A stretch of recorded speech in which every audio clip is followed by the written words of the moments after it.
जय श्री कृष्ण मित्रों, केम छो? मजामां ने? આજે બનાવશું આપણે ફરાળી આલુ ફિંગર। ફરાળી આલુ ફિંગર બનાવવા માટે મેં 1 કપ ધાણા ભાજી લઈ લીધા છે, ફ્રેશ સુધારીને રાખી દીધા છે। દેશી લીધા છે, તમે જોઈ શકો છો, ફૂલવાળા દેશી અને ફ્લેવર મસ્ત આવે છે। આદુ મરચું મેં ક્રશ કરી લીધું છે। 1 વાટકી શેકેલ દાણા લીધા છે। 2 મોટી ચમચી વરિયાળી પલાળીને લીધી છે। વરિયાળીથી એકદમ મસ્ત ફ્લેવર આવે છે અને ટેસ્ટ પણ એકદમ સ્વીટ લાગે છે। 2 લીંબુનો રસ લીધો છે। સ્વાદ પ્રમાણે નિમક, સિંગોડાનો લોટ લીધો છે। જો તમારે ફરાળી ન બનાવવો હોય તો તમે ચોખાનો લોટ લઈ શકો છો। અને આ મેં રાજગરાનો લોટ લીધો છે, એકદમ ક્રન્ચી આપે આપણે આલુ ફિંગરને, એટલે સિંગોડાનો આપણે દરદરો દળી લીધો છે મેં, એટલે એકદમ મસ્ત ક્રન્ચી બનશે। અને ખાંડ લીધી છે, આમાં તમે કોઈ પણ વસ્તુ સ્કીપ કરી શકો છો। હવે આપણે બટેટા બોઇલ કરી લઈએ। આ દાણાનો આપણે છાલ ઉતારીને આપણે પાવડર કરી લેશું। મેં 1.5 કિલો બટેટા બાફીને લીધા છે અને આપણે આને આ રીતના ચૂંદો કરી લેશું। મારે 6 વ્યક્તિ માટે કરવા છે, એટલે મેં 1.5 કિલો બાફ્યા છે। તમે તમારી રીતના બાફી શકો છો। આ રીતના આપણે 1.5 કિલાનું મેજર માપ લીધું છે। એકદમ મસ્ત આપણે આલુ ફિંગર બને છે આ રીતના બનાવવાથી। આ રીતના આપણે બધો ચૂંદો કરી લેશું। આ રીતના આપણે મસ્ત ચૂંદો કરી લેશું। આપણે કણી નથી રહેવા દેવાની, એટલે આપણે આ રીતના મસ્ત ચૂંદો કરી લેશું।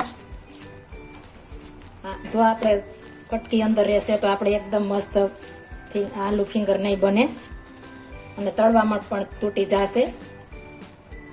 એટલા માટે આ રીતના આપણે બધું ક્રશ કરી લઈશું એકદમ મસ્ત।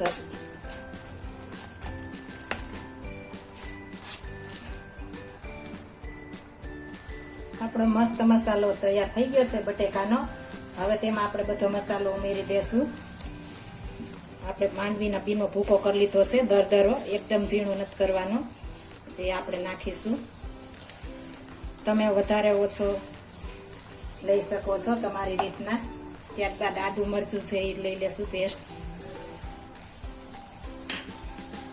ત્યારબાદ ધાણા ભાજી, આપણે રાજગરાનો લોટ અંદર નથી ઉમેરવાનો, એ આપણે ઉપર એનું ટોપિંગ આપવાનું છે। આપણે વરિયાળી છે એ પલાળેલી આ રીતના નિતારીને લેવાની છે, નહીંતર આપણું બટેટાનો ચૂંદો ઢીલો થઈ જશે। તમે સ્કીપ કરી શકો છો, પણ આનાથી એકદમ મસ્ત ટેસ્ટ આવે છે આપણે આલુ ફિંગરનો, એકદમ મસ્ત બને છે, એટલે જરૂર નાખજો। સ્વાદ પ્રમાણે નિમક, ખાંડ, લીંબુ નાખવાનું છે એટલે આપણે થોડી ખાંડ ઉમેરીશું। ત્યારબાદ સિંગોડાનો લોટ અને લીંબુ, આ બધું આપણે મિક્સ કરી દેશું। આ બધું આ રીતના આપણે હાથ વડે મિક્સ કરી દેશું એકદમ સરસ।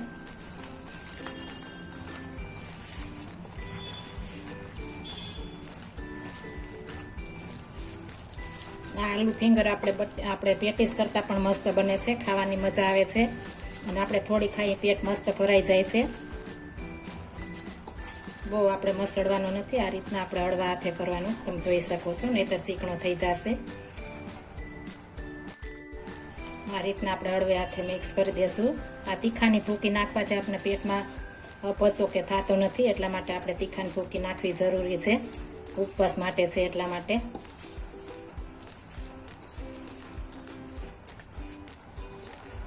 આપણો મેંદો તૈયાર થઈ ગયો છે। હવે આપણે એને આલુ ફિંગર શેપ આપી દેશું। હવે આપણે થોડો આ રીતના લોટ વાળો કરીને આપણે થોડા લેશું આ રીતના, અને આપણે આલુ ફિંગરનો શેપ આપી દેશું। આ રીતના આપણે પહેલા બોળી લેવાનો છે, ત્યારબાદ આ રીતના આપણે શેપ આપી દેશું।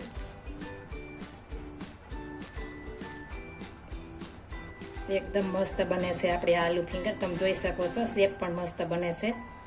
આ રીતના તમે તમારી રીતે શેપ આપી શકો છો, કટલેસના રીતના દેવો હોય તો પણ દઈ શકો છો। આ રીતના આપણે બનાવી લેશું। આપણે આ સિંગોડાનો લોટ લીધો છે, તેમાં આપણે ફેરવીને પછી આપણે વારીશું એટલે આઠારે ચીપકે નહીં। આ રીતના આપણે મસ્ત બનાવી લેશું। આ રીતના બધા આપણે બનાવી લઈએ। આપણે આલુ ફિંગર બધી તૈયાર થઈ ગઈ છે, આ રીતના કરી લેવાની છે। બનાવીને આપણે 5 મિનિટ માટે રહેવા દેશું એટલે કડક સરસ મજાની થઈ જશે. હવે તેનું આપણે બેટર બનાવી લઈ તળવા માટેનું. બેટર બનાવવા માટે હું 2 ચમચી સિંગોડાનો લોટ નાખું છું.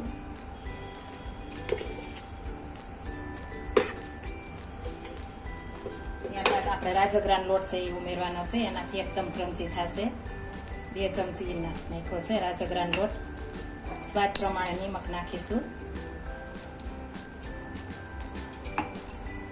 હવે તેમાં આપણે થોડું થોડું પાણી નાખતા જઈશું ને આપણે બેટર બનાવતા જઈશું. એકારે નથી નાખવાનું, નહીતર આપણે એકદમ કડક નથી કરવાનું, ઢીલું નથી કરવાનું. જો એકારે પાણી નાખશું તો આપણે કડક કે ઢીલું થઈ જશે. આપણે થોડું થોડું બનાવતું જવાનું છે, નાખતું જવાનું છે.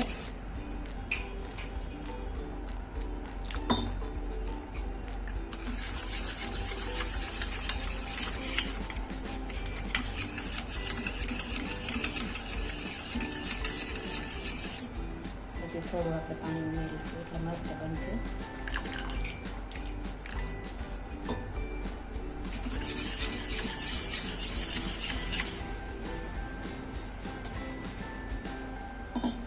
હવે આપણે તમને હું બતાવીશ કઈ રીતના બનાવવા. ચમચી વડે જો આ રીતના બનાવવાનું છે. આછું બહુ ઘાટું નથી બનાવવાનું, એટલે આપણે મસ્ત બનશે.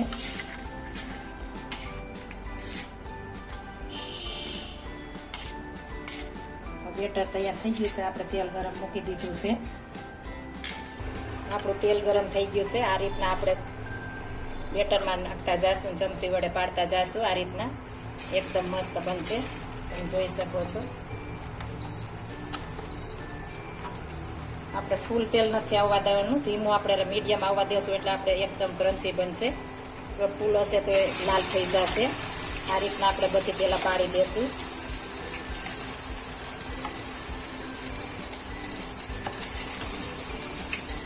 થોડી તળીએ ચીપકી જાય છે. આપણે સિંગોડાનો લોટ ને રાજગરો એટલે તેનું ટેન્શન લેવાની કોઈ જરૂર નથી. આપણે હલાવતા જઈશું, કાઢતા જઈશું, થોડા થોડા પાડતા જઈશું, આપણે હલાવતા જઈશું.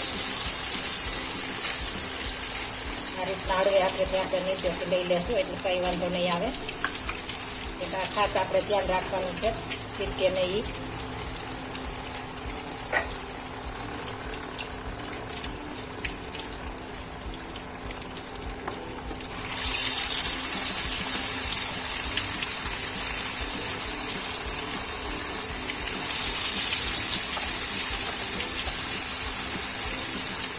આ આપણે દહીંની ચટણી સાથે એકદમ મજા આવે છે ખાવાની, એકદમ મસ્ત બને છે.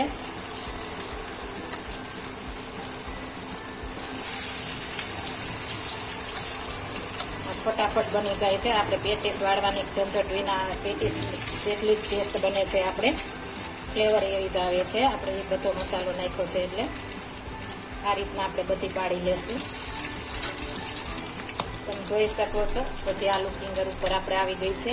એકદમ મસ્ત બને છે. આ રીતના આપણે બ્રાઉન કલરની થવા દેશું એકદમ, એટલે મસ્ત ખાવામાં ક્રન્ચી લાગશે.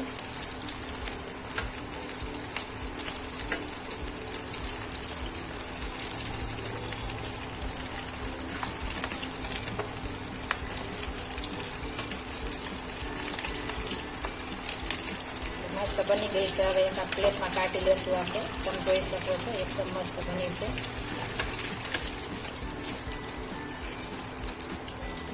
આ રીતના બધી કાઢી લેશું. આપણી બધી આલુ ફિંગર તૈયાર થઈ ગઈ છે. તમે જોઈ શકો છો એકદમ મસ્ત બને છે. ખાવાની પણ મજા આવે છે. એકદમ સુપર બને છે. આપણે દહીં સાથે સર્વ કરીશું. જો આ મારી રેસીપી પસંદ આવી હોય તો મારી ચેનલને લાઈક, શેર અને સબસ્ક્રાઈબ કરી દેજો. ફરી મળીશું નવી રેસીપી લઈને. જય શ્રી કૃષ્ણ.